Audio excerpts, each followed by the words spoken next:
All right, today I'm going to talk about a topic that I get a lot of complaints on. Not too long ago, we did a video about jerky starts that were normal and not normal, and basically was trying to explain to you that it can go both ways on that. You want to check that video out.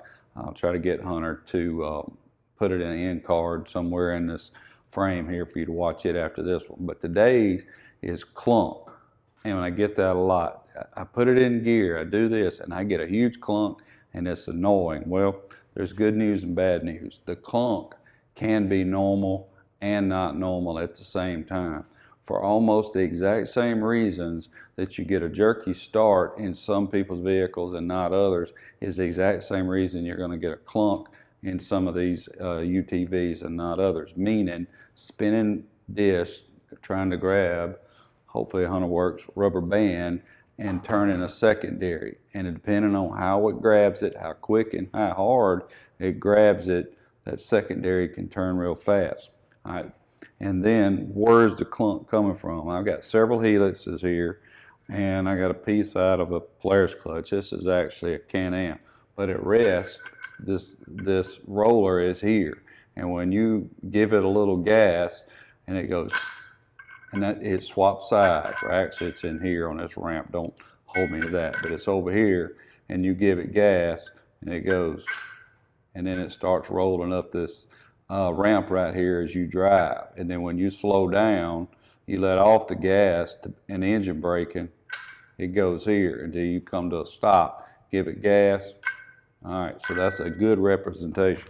This is out of my 24 Razor. There's a roller that slides, it's in here. This has a little small slot. It's probably not so bad. Oh, this is one of the worst. This is out of a Razor 900. And this roller has to swap that, so it picks up some speed. All right, another thing is, I have a brand spanking new 2500 GMC truck. And I did something the other day just for test purposes. I left the door open, I cranked it up, and I put it in reverse, and that dang brand new truck said, clunk! Why? There are parts in your vehicles that have to make contact before you start moving. Now, I never noticed it in my truck, but I wouldn't hear it with the doors closed. UTVs, you don't have doors closed, so you're going to hear all these noises. So besides secondary rollers swapping sides and helixes, the only other thing, or the thing next, is gears meshing in the transmission. So when you come to a stop, they rub in this way, and when you start again, they got to take up the lash and go the other way. So between the lash and the rollers and the secondary, you can get a clunk, and that's why I say, depending on how your primary clutch grabs your belt, how severe that is, but it's pretty normal. And I will say this, or end on this note. I was over at the farm. I was on my Ranger 1024, it's my tool truck, and it's kind of got a clunk to it. And I got thinking about it, getting ready for this video, and I realized that while the clunk is annoying, the positive thing is my primary clutch is coming in and grabbing my belt positively. So a lot of the times, the people with the biggest clunk have the least jerk. So I guess that's the silver lining in the cloud.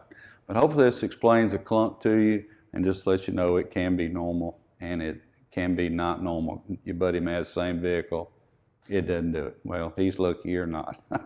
So any questions, you can always email me, Todd at Hunterworks.com. Hopefully this explains the clunk. Make sure you check out the video wherever Hunter puts it here on end card. Hunterworks belt, best on the planet. Check them out.